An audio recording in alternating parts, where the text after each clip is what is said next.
They are the faces of the children, taken before their lives had barely begun.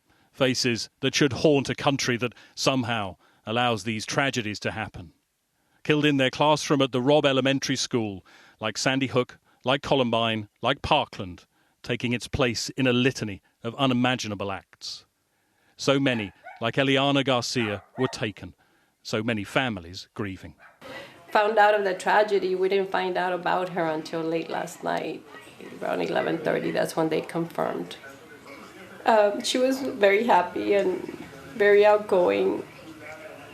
Loved to dance and sing and play sports. The Robb Elementary School is in a city called Uvalde, around 80 miles west of San Antonio in Texas. First, 18-year-old Salvador Ramos stopped by his grandmother's house and shot her. She was airlifted to hospital. A truck believed to belong to the suspect crashed outside of the school building. Sky News has confirmed the location of the truck against a photo from news agencies and videos shared online. Ramos, seen here with a long rifle and a backpack, was wearing body armor outside the school. This video, posted on Facebook by resident Elsa Louise, appears to show the suspect entering the elementary school. He then went into a classroom, locked himself in, and opened fire. Evil swept across Uvalde yesterday. Anyone who shoots his grandmother in the face has to have evil in his heart. But it is far more evil for someone to gun down little kids. It is intolerable and it is unacceptable for us to have in the state anybody who would kill little kids in our schools.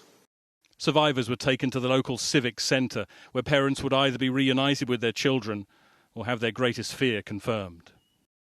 Ramos had bought the rifles on his 18th birthday. Social media images purporting to be of him circulated after the incident. One features a gun, another an ammunition magazine.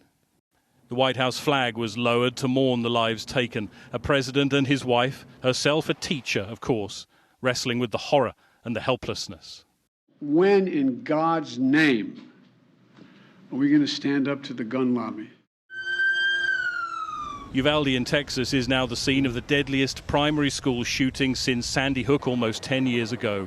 Many thought that massacre of 6- and 7-year-olds would change everything.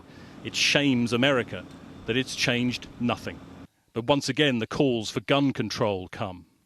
There is a plague upon this nation. A plague of gun violence that has taken over this country. The problem in the Senate is simple. Too many members on the other side of the aisle are disconnected from the suffering of the American people. Too many members on that side care more about the NRA than they do about families who grieve victims of gun violence. The grief is unimaginable for the families of Uvalde, but this is the 27th school shooting this year in the United States. A country wondering if this doesn't change anything, what will?